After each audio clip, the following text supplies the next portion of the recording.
Welcome to Talking Giants, presented by SeatGeek. I'm your host, Bobby Skinner, here with my co-host, Justin Pennick. We got yourselves a trade episode. But we have Clem on for an interview. So we always have him on during training camp, a fun time. We'll do our 5 guys to watch for in the preseason game. The starters are expected to play. It'll be interesting to see how much they play. But the first thing we have, Justin, is an actual trade. Like the Giants traded Jordan Phillips and a 2026 7th-round pick to the Cowboys for a 2026 6th. Just a pick swap. I'm like a nerd for these types of trades, and anytime you can get more or better draft capital, even if it just means moving up from the 7th to the 6th round, it gets me excited. But what gets me most excited is this is a guy who wasn't going to make the roster, had really no investment in him outside of I think $300,000 to $400,000 guaranteed, and Jordan Phillips. And they get a pick swap out of it. It's basically the opposite. It's the Boogie Basham trade that the Bills had. We had with the Bills last year, except for we're the ones getting the better pick now. Yeah, cool. It broke Wednesday night at 10 p.m. It was shocking because it's who the Cowboys are trading for Jordan Phillips. That's kind of we'll talk about the Giants' defensive tackle depth. It's not good, but the Cowboys viewed him as someone who was a fit for them. Right, and they could have just signed him too. By the way, it came to a point where.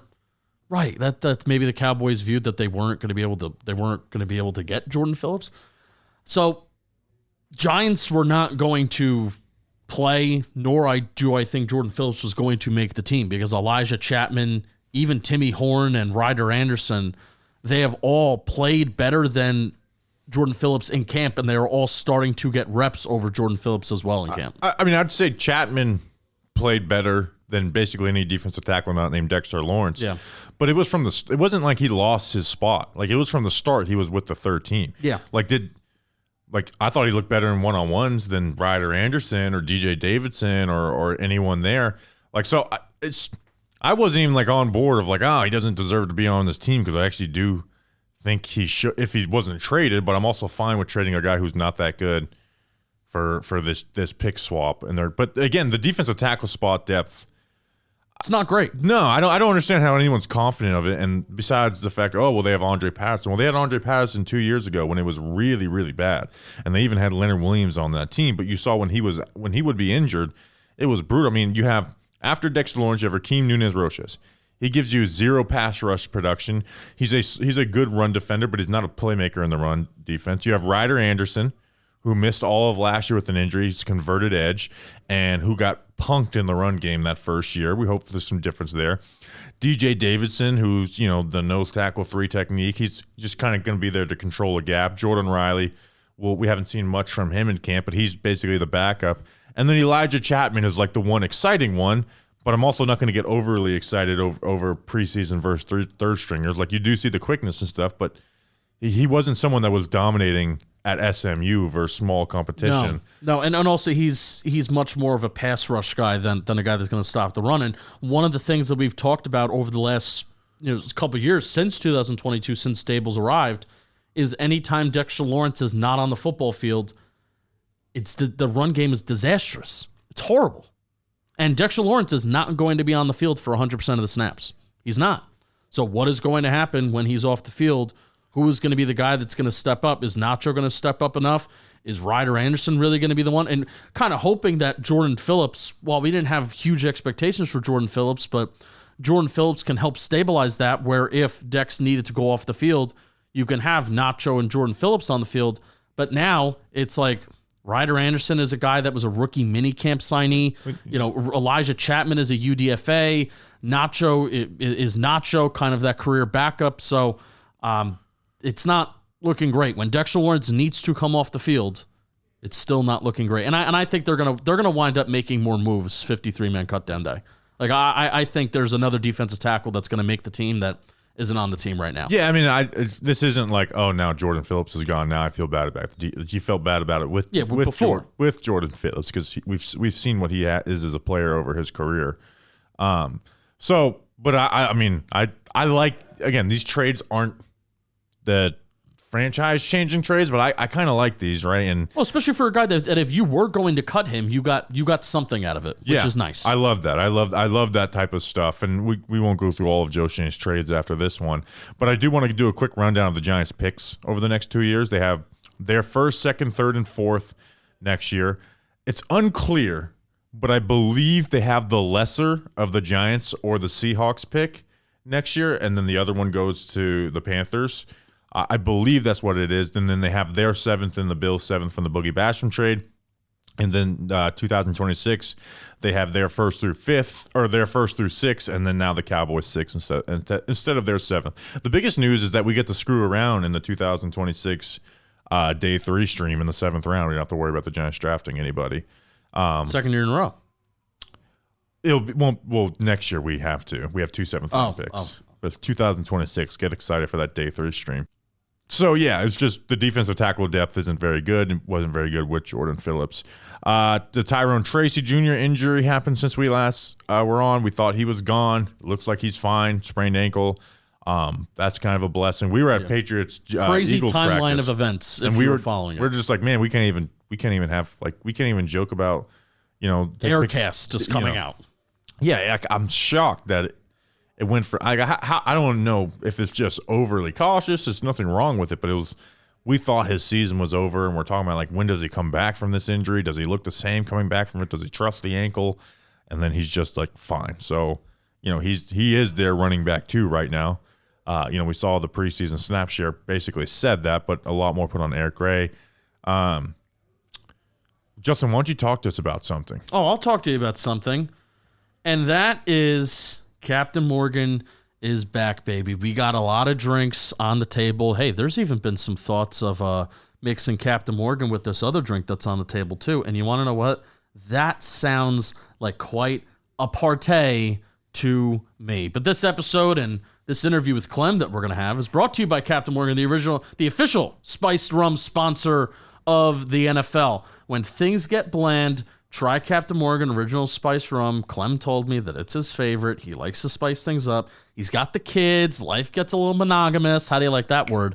And he likes to spice things up. Monogamous is not the right word. It is the right word. Monogamous means like being in a relationship where you don't have relations with other people. What's the... That's monogamy. Monotonous. Well, if it ain't a Talking Giants episode... I am monogamous with Captain Morgan when it comes to my liquor, though. It ain't a Talking Giants episode unless Justin screws up a word. And guess what? Spice things up. Visit CaptainMorgan.com to find Captain near you. Please drink responsibly. I'm keeping you on your toes by giving you wrong words. Captain Morgan, original spice rum, 35% alcohol by volume. Captain Morgan Rum Company in New York. You'll be glad you did. We're actually having, and now that we're back in the office, I'm starting to have more fun conversations about the Captain Morgan. We don't have an official name to it yet, and I don't think you're in it since you're not in New York City. But the Captain Morgan Fantasy Football League that we're going to be doing, and the live stream that we're going to be doing the first week of September, we're talking about prizes. Oh, hey, Jimmy, say hi to Talking Giants. We're doing a Captain Morgan read. How much do you love Captain Morgan? I like Captain Morgan. SEMO. You like you it? Call it that? You don't love it? I love it. I haven't had it in a while because I don't drink liquor that much. No, it's okay. Okay. Captain Morgan, you'll be glad you did, Bobby. You'll be glad you did. And here is Clem.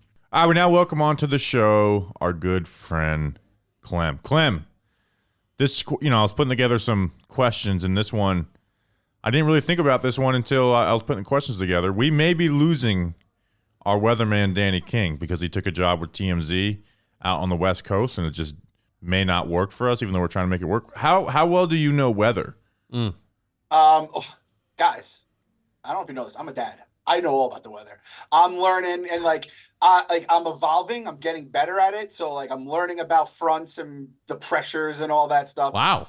So yeah, there might be a future for this. If you guys need a bird watcher too, I'm getting really into birds, even getting to trees and stuff. I pass a tree, I'm like, I gotta look up that tree. I kind of want to put one of those in my yard. So those 3 things as a dad, I can hammer for you. I tweeted it last night. Last night I was out at Costco with my kid.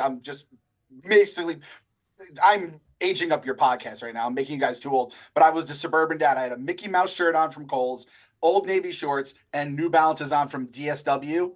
And I was just like, I don't know what had happened. I thought I was kind of cool at some point. Completely gone. I'm suburban dad. So weather, I think, is the first thing you really get. I'm like to my kids, watch out. It's going to, snow today. Put that jacket on. So if you guys need a weatherman, I think I could do the job.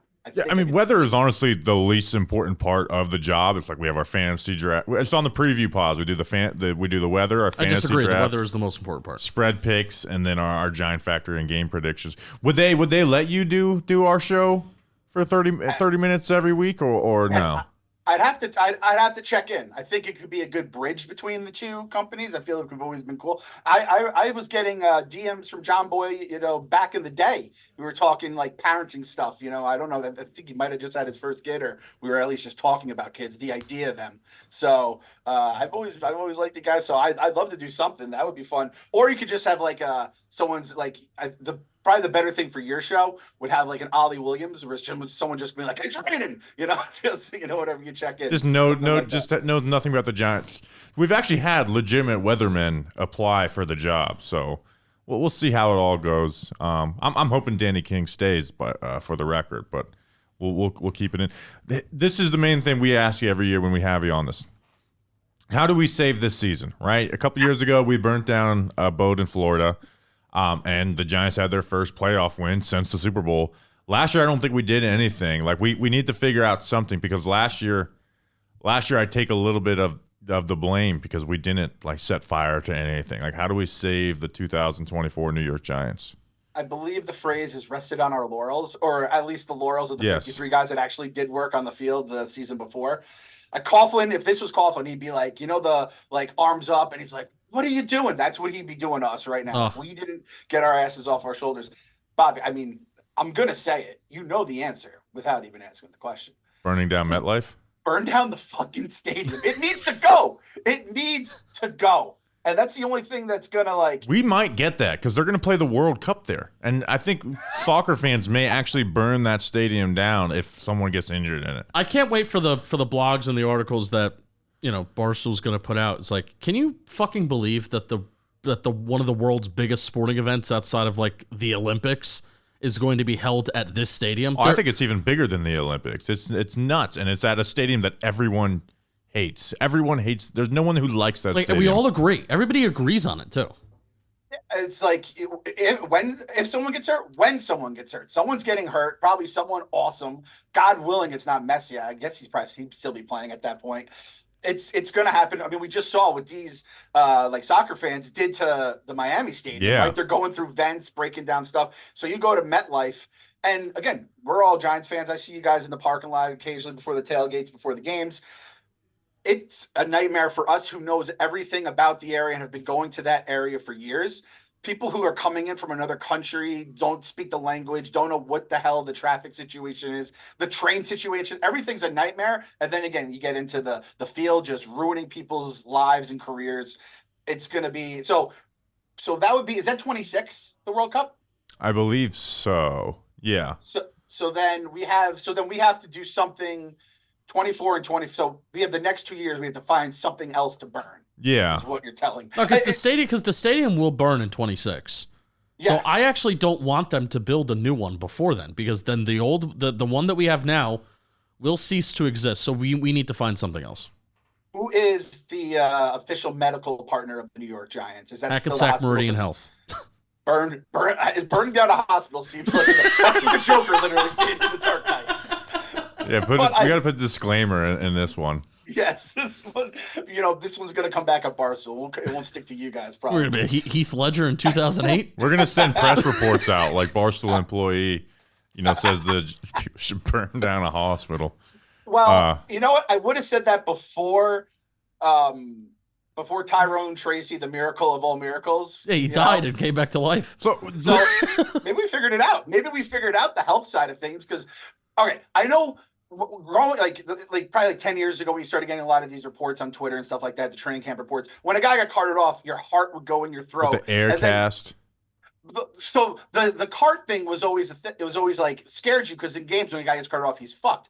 But in summertime, they just use the cart. It's like, why are we gonna have this guy? We can use the cart. We're on our own terms. Yeah. If we're just gonna treat that like with air cast now, where it's like, guy is he rolls an ankle, we're just gonna air cast him. I mean, we what are we doing here, folks? We can't. Everything is gonna give me a fucking heart attack. And boys, look at me. I can't be doing heart attacks because of like the Giants. I have enough stuff with my diet. I can't even have the Giants be killing me. So I'm worried about this right now. Okay. Well, speaking of, I want to talk about that because I don't think we're going to hit that too much on the other part of the show. Okay. So we were at Patriots Eagles joint practices, and we get that update, and we're like, we can't even like joke about me punching Dallas Goedert in the face. Like we can't make any jokes because everyone is just like thinking Tyrone Tracy has died. Like his career's over.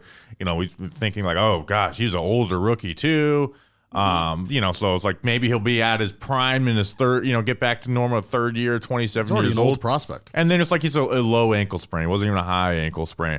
I don't know how did that happen? Does Tyrone Tracy think his ankle was broken? Has he never had a sprained ankle before? Like I don't know how that happened. Yeah, a high ankle sprain, dude. Those are bad. We don't. It's ruined how many of our seasons. Saquon get a high ankle sprain, and it's like, up, season's over. I can understand the high ankle sprain. If like he's gonna play in the next preseason game, we almost need to we have a limit of air casts. We have like 5 to go around for the rest of camp. We can't be using air casts on minor ankle sprains, at least just for the fans' point of view. Let alone a guy like Tyrone Tracy, 24 years old. Is that right? 25, I think. 24. He's definitely turning something that rookies don't turn this year. Tyrone Tracy age. Because he's been a wide receiver for he like is the last 3 24. years. He'll be 25 on November 23rd. Yeah. Okay. So, like, let's be honest too. Like every the year, rookie who's like, still born in the 90s. That's rare now. Oh wow, yeah, that is rare.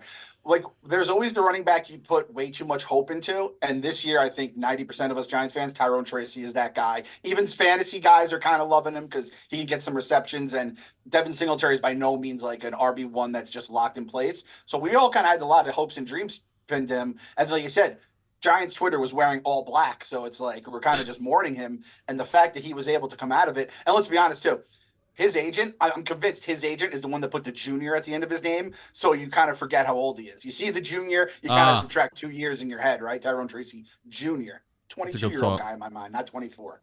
Also, all the injuries started happening when we stopped going to the practices, so I think for the Giants' sake, they need to credential us and pay us to go to all of their practices. True. Yeah, and pay us. That's the crazy. Because part I don't want to go to all the practices in the season. That's just boring. That's a crazy idea for them to pay us. You mentioned diet and you mentioned heart attack. Thoughts on Skinny Dable? So every time I see it, feel a little betrayed, right? It feels, yes, betrayed is a word. I have my Dable shirt on right here, and like this looked like me when I had a beard. Shout out Justin. Justin's going through his beard phase right now. I love it. Yeah. It looks strong on you. This is not me. This is not Brian Dable. It's like an optical illusion. It fucks me up every single time I see it.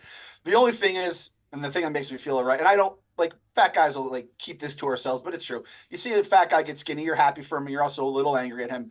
But it sounds like every single year he does this, which cannot be healthy either. Being fat all year he round, said he's like, yeah, I'm going to gain it back at some point. But he basically said that. He'll be living in, the MetLife, the training facility or whatever, sleeping, on his bed under his desk and then eating like KFC for breakfast and stuff. So I know he's coming back, but I feel good. I feel like being out in that heat, you guys are out there grinding away, like being out in that heat all day, yelling at people. I don't want my coach having a heart attack and dying. So he doesn't yell anymore. Alive. He doesn't yell anymore. He's nice, Dable. Well, he was doing nice yelling during the Giants Lions practice, where it was very encouraging yelling, but he was a psychopath. But apparently the I'm gonna scream and holler and at Brian Dable is done now. We're nice Dable now. We'll see. Once the bullets start flying against the Vikings. Oh yeah, it's coming back. My sweet Daniel needs just words of encouragement. I mean, he has a beard too. He's going beard mode. So I was gonna ask you about that. I mean, because Daniel Jones has a beard. He's fighting people, and he's got Kay Adams slurring your words around him. So are we back? Are we back in? I've never left. I'm dying on this island. I am the conductor of the Titanic or whatever you want to call it. I'm dying with this ship. This is the thing about the Daniel Jones hype group. I'm the president of it. We have plenty of other people who defend Daniel Jones whenever we get the chance. We basically, by defend, I mean if someone talks crap about him, we have the suck my dick meme where he's throwing the text message. Ronnie Swanson. Yes. So we're back. It's just a different version of back. The creepy psycho eyes, I kind of like scared me, but I kind of like it too. It's just, I just need that ACL to be 100%. I played enough fantasy to know just how tough it is that first year back. But if we could somehow get the 1 out of like 100 guy that actually came back pretty quickly from the ACL tear, I'll feel good because I'd be through the roof excited for this season if that ACL injury had never happened.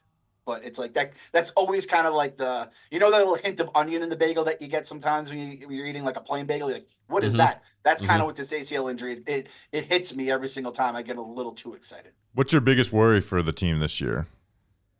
Well, I think anytime you switch coordinators, it's like it's a little bumpy on whatever side of the ball it is. That will not be the case for Mr. Respect's side of the ball since he's no longer here. I feel like we might actually have a good special teams for once, but it's I guess this is how my brain. I'll tell you, my worry is the defense. Even though we have a good line up front, it's the secondary. It's a bunch of just like young guys, untested guys. At the same point, like I feel like the whole way that Bowen calls a defense is to let them play back a little bit. So maybe that'll make the transition a little smoother. Is the real answer just offensive line until you prove it to me, though? I think that's like the actual answer we all feel. Until the Giants have even an average offensive line, I'm not going to feel good about it. I just did a radio interview when they asked about how do you feel about the offensive line, and it was weird to be like, all right, so I feel good about the left tackle, Andrew Thomas. Really, he's a superstar. Now that Neal isn't the right tackle, Jermaine Eleanor has been a solid right tackle in the NFL over the last 2 years. Right? He's not all pro, but he's not a liability. And then they signed Greg Van Roten, who had a good year last year. And then they signed John Runyon, and then you hope John Michael Schmitz looks better at the center spot. You're like, I kind of feel better about this starting five than I have felt about a starting five since in 10 years. But like you said, until they prove it, you just can't put any faith in it. And if Andrew Thomas gets injured, everything spirals out of control again. And yeah, that's probably the right. It's crazy how important he is. I think they average 8 more points per game with him compared to without him. That's crazy. They should do a study, NFL non-quarterbacks, and if the guy's out versus the guy's in, he has to be one of the highest points per game without him. Because anytime I get excited, it's literally the first drive of the season against the Cowboys, and it was awesome for 95%, but then it's the false start, the bad snap, and then the blocked field goal, and then Thomas gets hurt, and there goes the first quarter of the season just down the drain. So until it's done. But the coach is the biggest thing, and I've been saying this for a while. I feel like if you could have a all right, an average offensive line. If you have a great coach, I think Bill Callahan always does this. That's one of the greatest what ifs. I'd love to go back in time, and then I don't know. The reporting on this was kind of flaky, but didn't it seem like it was kind of like a Garrett or Callahan was kind of put at the Giants' lap? Yeah, they didn't like Callahan. Each other at all, and Callahan wasn't going to go be an O-line coach where Jason Garrett was. And then he went to the Browns, and the Browns have just been. I think that's kind of an underreported story in the Browns is they just lost their offensive line. Yeah, coach. We've talked about it a lot this year. He made that, they were just going through more offensive linemen than we were last year with all the injuries and stuff like that. Yeah, and they were still in the playoff race, or they made the playoffs. Hell. So if Carm is the dude, then I guess I think I could just get behind it. But until it's the offensive line just takes down everything else. You guys know how it is. And a bad defensive line takes down everything on defense. I don't think we have to worry about that for hopefully the next 5 years. But the offensive line, I mean, that's kind of where it starts and ends. But you guys have seen a lot more than I have at camp and all that stuff. Yeah, and it's offensive line coaches.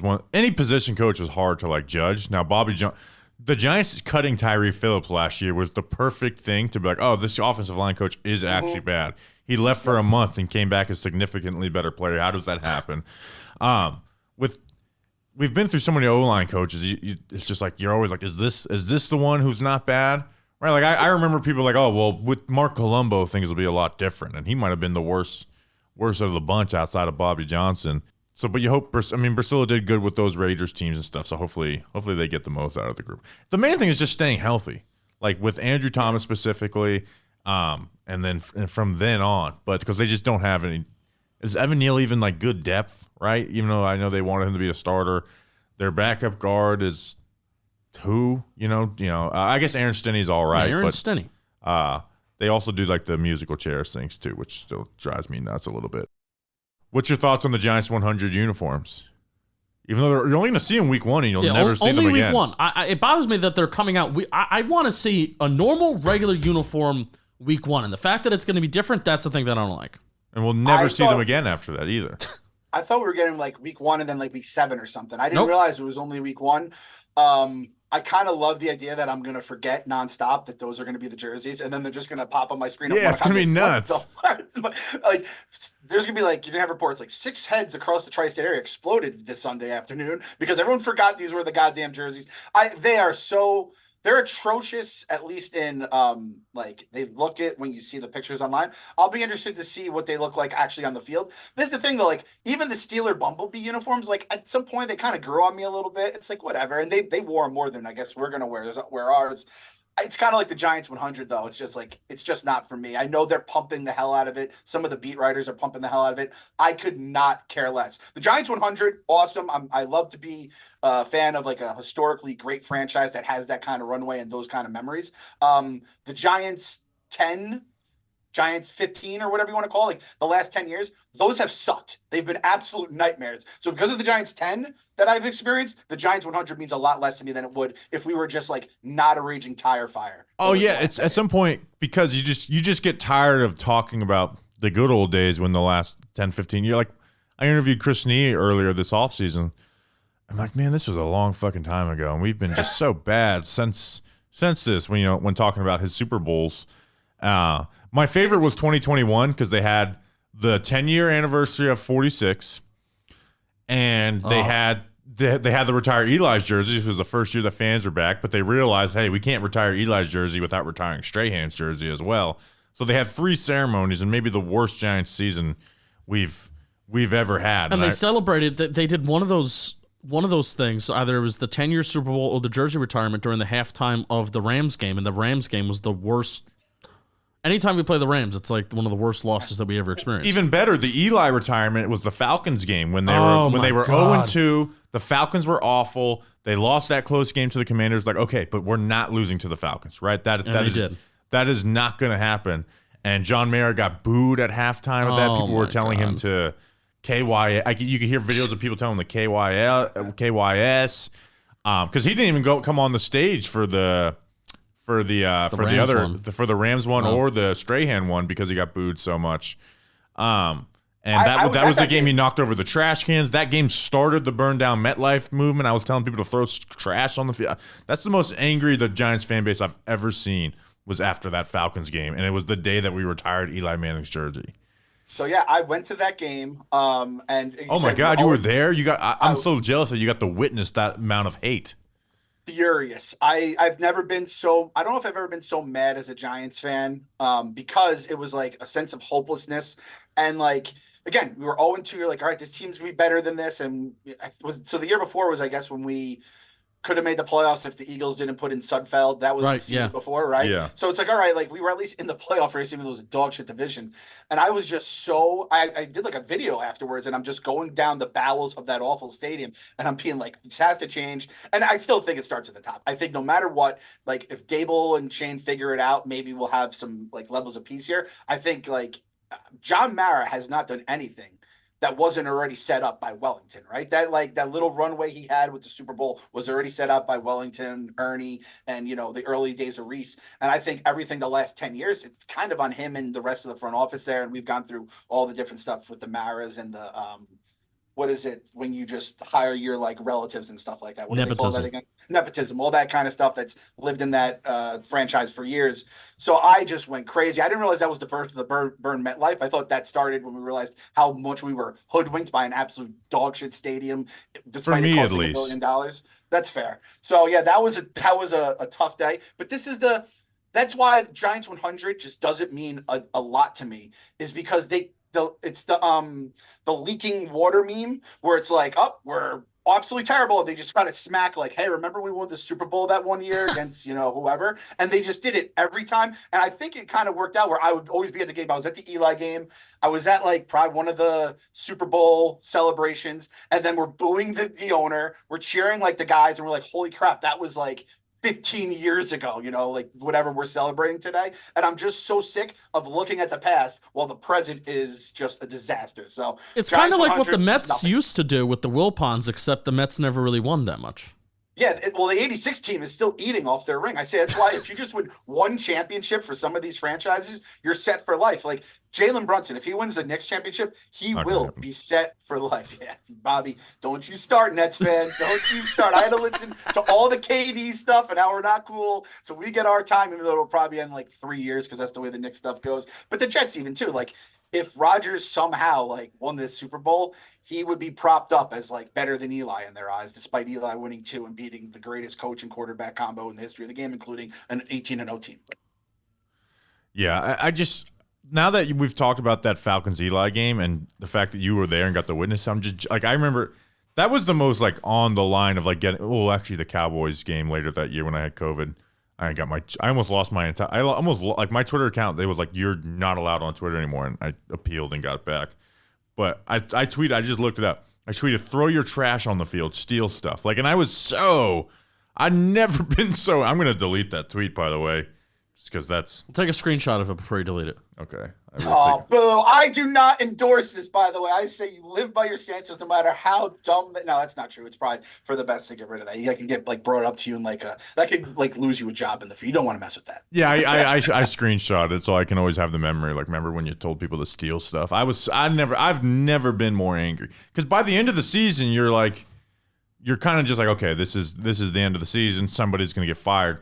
I'm just so. But they were 0-3 when they had like expectations. Yeah, they had expectations to at least like be better than the year before, and it was just then they lost to the Falcons. The Falcons team was so bad that year. Was that Washington game the game with the drops, offsides? So yeah, and the offsides and the drops. Oh my God! I buried a football, and I still have not found that football. I'm telling you, I buried the football in the backyard doing the whole Hardo football coach routine. Then the year we made the playoffs, I went outside to go like check up on it. It had been dug up, and I said, "We have a resurrection." Sure enough, the Giants had a resurrection, but I never found the football. I think some animal probably got to it. I don't know where it is. So I thought that was a great sign, but I didn't realize the Falcons game was right after that. I'm telling you, dude, that's when I was doing my laps, which, guys, you could have told me to stop doing the laps at some points. Friends help friends out during times like that. And my lap people trash all the, like the Joe Judge stuff. I love it. Like people were making fun of him like diving in the hose for the football. That was an awesome moment. People that are retroactively saying that sucked are out of their mind. It was fun as hell. It was the most fun we had all season, right? It's like you might as well have fun when you can. But my laps, instead of doing laps that day, since I was at the stadium, I was going down the stairway, and I had people just coming on camera, and they were just screaming, "Fuck the Giants, fuck the Maras." So I have to go back and see if I can find that video. I'm so jealous I couldn't be there to witness that amount of like just anger and hate. Like it's why I want to go to the Eagles game this year because I just want to feel the stadium boo like that for Saquon Barkley. Even though I don't hate Saquon Barkley, that level of booing and hate is just like a beautiful thing to be in as a sports fan. Bobby's been in the Northeast too long. Like, not that Florida's, a place of sunshine and rainbows, but I feel like we're really filling in the void with a lot of the salt from up here. I kind of like seeing. This is like your final form, Bobby. Oh, as a sports fan, like you should be filled with hate. Like I truly agree with that. And hey, we try to be as level-headed as possible with our takes. But sometimes it's like, all right, even though we're saying this, I totally understand the fact that you hate Saquon Barkley, even though like it didn't make sense for him to, like they never offered him and they would have had to take away. Like it makes sense, but still hate him. Have fun hating him. You should, right? Like that's what sports are about. The idea that we have to just play by the contract rules doesn't make sense to me. I'm sorry. Go ahead. No, go ahead. If Saquon doesn't understand that, then he all the stuff he said about being a Giant and all that stuff was just a bunch of smoke because that's what this rivalry. We're lucky enough to have a fan base and like rivalries that mean something, and that's part of it. And like Tiki said on your show the other day, I listened to the interview. Like if he went to the Texans, be like, hey, good for Saquon. If he went to literally any team but the Eagles or the Cowboys, I'll throw in there.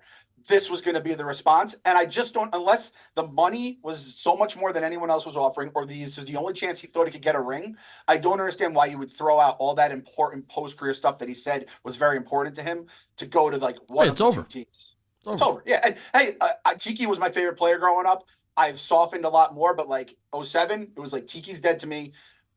I had an interview with him. We did a thing on the draft show like 15 years later, and I kind of was like, Tiki's a good dude. Like he's almost too nice to be on WFAN type of nice Tiki exactly. Barber. Exactly. He has to play that WFAN game where you have to like sometimes it's searching for like he said, he's gonna say something, he has to get it out there, and then if someone reaches back, it becomes this huge story. But yeah, I mean fuck Saquon. It was also like the perfect way for the Saquon era to end. We just screwed up everything about everything in the Saquon era that it felt almost right that he went to the Eagles because it's like that was the way it should have ended. That's such a good point. You know, it was just so. It was so shitty. The decision to take him was so bad that it almost just feels right that he winds up in Philly. That's such a great point. I agree. I'm going to give you guys a spoiler now. Daniel Jones, it'll finally all come together.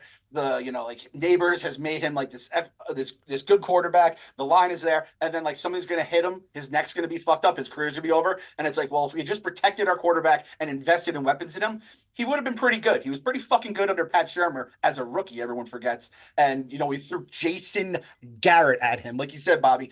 I know a guy isn't good when he gets fired and he doesn't get another job. So it seems like every person that leaves the Giants just doesn't get a job after that. No, don't get me wrong. He's working with NBC and covering Notre Dame. So all the Notre Dame fans get mad at me. They're like, "You asshole! If you didn't fire him, he wouldn't be ruining our Saturdays." I'm like, "Hey man, he was ruining my Sundays, and it was a lot worse than you guys. You guys can hit the mute button. I can't like turn off the TV to stop watching the Giants." Notre Dame's Saturdays have been ruined for like 30 years. True. I did that one for you, Justin. He's a Notre Dame hater. There was one other thing I had before the record prediction that you reminded me of. What were we just talking about? Saquon. Violence. Feeling like you belong in a collection of hate. So we were at the Eagles-Patriots practice the other day, and we were just talking like, wouldn't it just be really funny if this was the year the Eagles just collapsed? That Saquon Barkley's now on this loaded roster. Like that was like that would be very funny if like Saquon leaves the Giants for the Eagles and then the Eagles collapse. Last question. What's your record prediction for the 2024 New York Football Giants? Just going to start by saying I love you guys. I still have a little bit of salt in my heart because the year I picked them to do good, I was left off the graphic. I know. When I picked them to do good last year, I was at the top of the graphic looking like an absolute You were like moron. The only person who we didn't have to quote tweet and be like, wrong. I'm going to go with 9 wins just because Tiki alluded to it as well. We got to we were in a lot of the games, a few of the games we lost. And with Tommy DeVito, Tyrod Taylor, Jones was hurt, a good chunk of the year. We were in so many of these games, and I know the schedule is different. There's a million different things that are different year to year. I have faith in Dable. The only thing is the defensive coordinator, all that stuff coming together. Yeah. But I think we're going to be in the mix for playoffs. Everyone's like, oh, are they going to fire Dable last year? I'm like, he won Coach of the Year less than a year ago. So I don't think you just become a bad coach. I think everything in the NFL comes down to injuries. My fantasy draft, I could either have the best team or the worst team of all time based on who stays healthy, right? That's going to decide who wins the fantasy championships. That's going to decide who wins the NFL championship. So I'm just going to have to believe we get good luck. I've been doing this 10 years as a Giants fan. I'm done doing my laps and I used to do fidget spinners for good juju to fight off injuries and stuff like that. I'm just like 9-8. Why root for anything else, right? I'm not going to root against my own pick and go like 5-11 and be like, oh, I hope I'm wrong. 5-12, 9-8 playoffs, burn down MetLife after the wild card win. Absolutely, yeah. We haven't even been have to have a home playoff game there, besides the Falcons game. All right, appreciate you jumping on as always. We'll talk soon. Until then, we'll see you. See you guys. Good luck this season.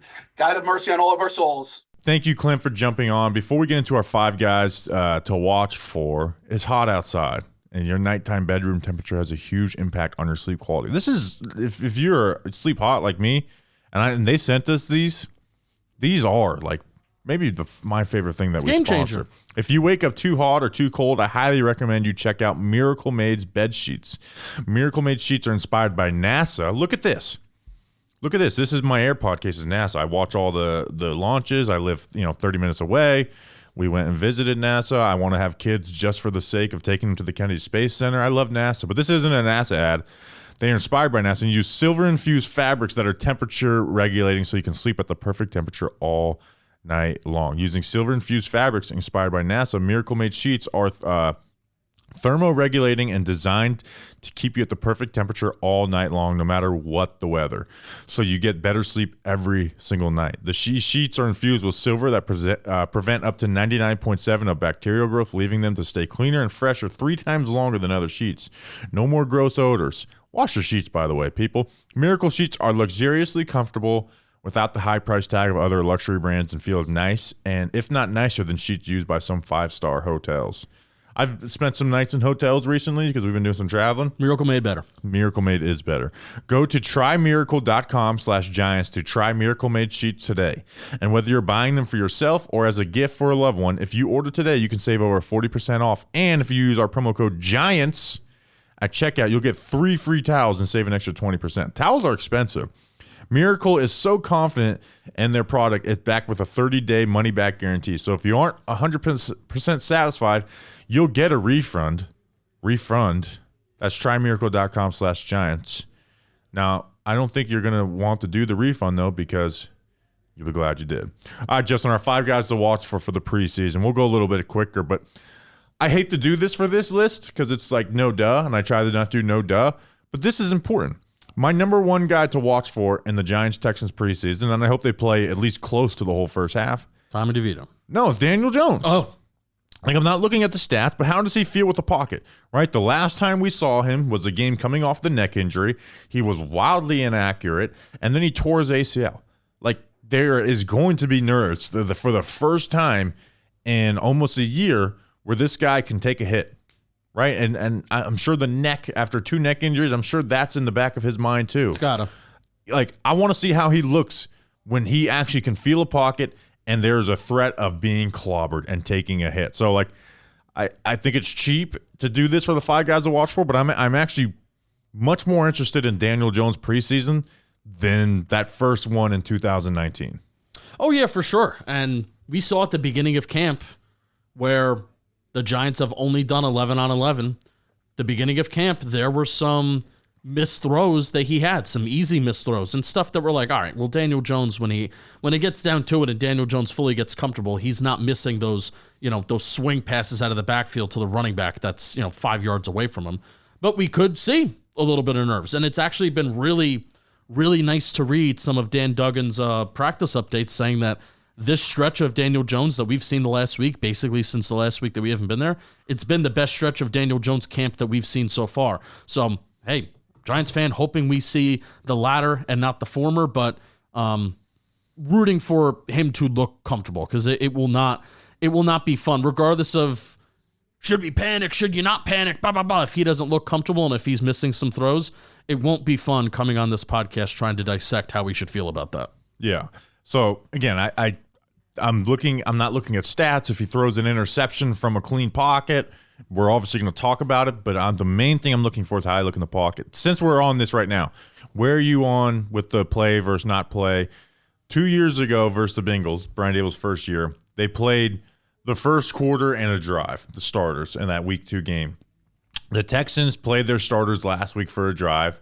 And then last year, in the second game, they played the first half. All the starters did. So I would expect the Texans to play some. I'm team play as much as you can in the first half. If you want to take them out with 1 drive left to go in the first half, I'm fine. But I think they need to be playing into the second quarter. They need this, especially after you're making a lot of changes.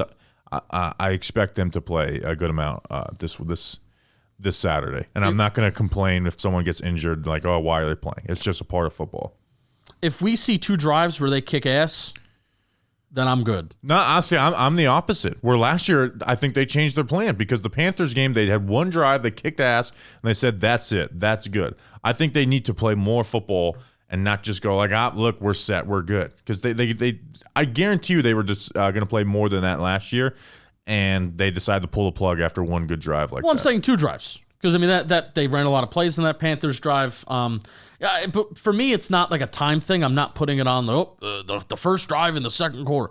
For me, it's if the Giants are running a lot of plays, if they have drives where 2 or 3 drives where they run a lot of offensive plays and we're still in the first quarter, then I'm good and I feel good. But if we're going 3 and out, and we're in the middle of the second quarter, then that's a different conversation, and that's a different point. So I really don't put a drive number on it.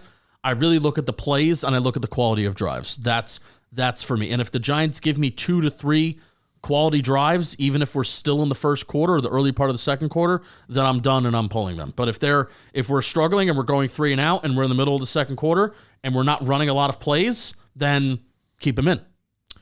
So 2 years ago, they got 3 drives. They had 6 plays, 13 plays, Hey, what's that They thing? had 24 plays in 3 drives. I think I'm fine with that. And they played into they might have gotten a little more time, but then CJ Board fumbled a kickoff. So I'm fine with 25 snaps. I'm fine with that. yeah, I guess I'm fine with that too. So if they have 2 12-play drives, okay. Who's your number 1? Deontay Banks. You're playing a really good Houston Texans team. You're going to have Stephon Diggs out there. You're going to have Nico Collins out there. And then even if they come out a little early and Stephon Diggs is still out there, you still have Robert Woods. You have Noah Brown. I don't know if those guys are healthy on the top of my head, but you still have pretty good backups with the Houston Texans that are still good receivers. I want to see Deontay Banks perform well. Yeah, absolutely. a good matchup. I think he was one of my guys to watch for in joint practice because the Lions don't have that outside wide receiver threat. The Texans do, so play well against them. My number 2 is Andrew Phillips, another starting corner. He only got 7 snaps last week, looked really good versus the run. In coverage, he looked good, but was super grabby past that 5-yard threshold. Going up against Tank Dell, I want to see how he looked. I mean, he's their starting nickel corner, and Tank Dell's really good, but you're going to be facing a lot of good slots in the NFL. Not looking for perfection. I just want to see if you look like you belong with a guy like Tank Dell on the field. So Andrew Phillips is my number 2. Theo Johnson's my number 2. Okay. He had a rough debut. Yeah, rough debut, but I think he's going to play more. I think he should play more. There's some injuries in that tight end room. I think the fact that they're only going into this game with 2 quarterbacks means that I think he's going to play a little bit more, be more of a friend to Tommy DeVito out there too. How much run is he going to get with the ones? I hope he gets a decent amount. So Theo Johnson, be a presence as a blocker, and then see if you can make something happen in the receiving game as well. Mine, I'm putting Eric Gray back on. 1, Tyrone Tracy.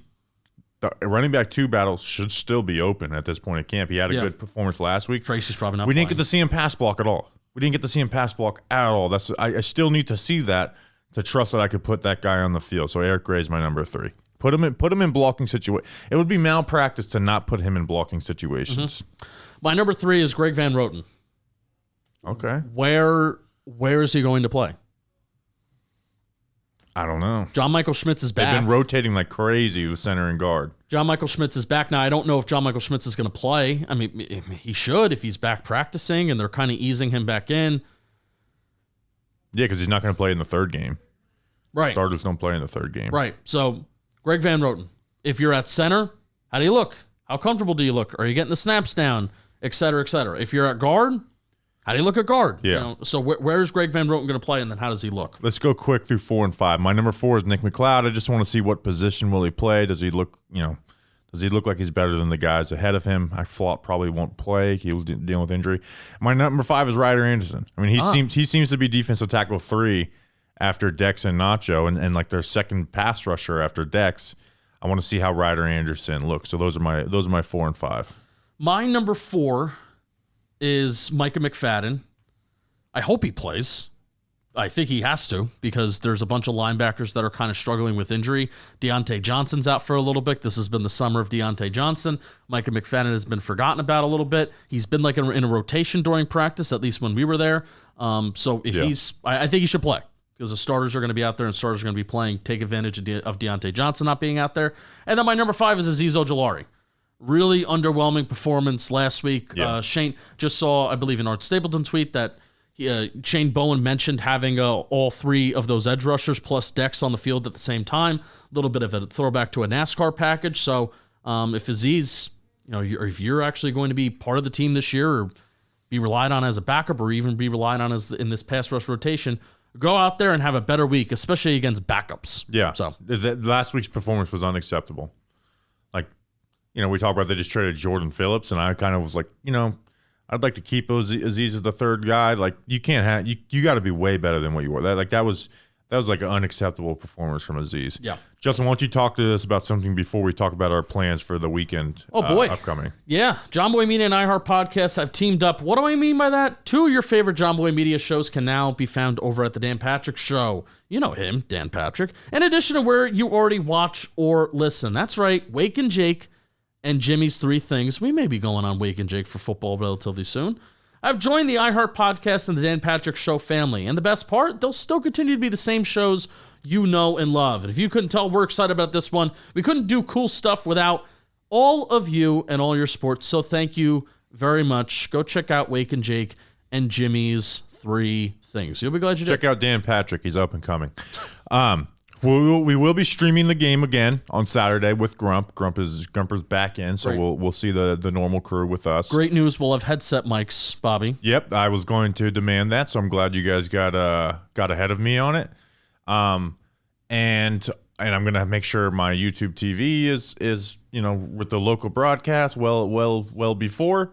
So it's going to be a much better stream, and we're going to get to watch starters, so it's going to be a much better stream. And we're going to be at Fanatics Fest on Sunday in the John Boy Media booth. Yep. So make sure to come say hello. That was kind of a last-second thing, not for the company, but for me and Justin. So me and Justin will be out there, so come make us look good and say hello. We'll see you then. Yeah, Jimmy will be there on Sunday. Yeah, man, I think us 3 should just do a show. I think you and Like Jimmy should Superman break Radio. down. You and Jimmy should break down preseason film for 8 hours. I'm down for that.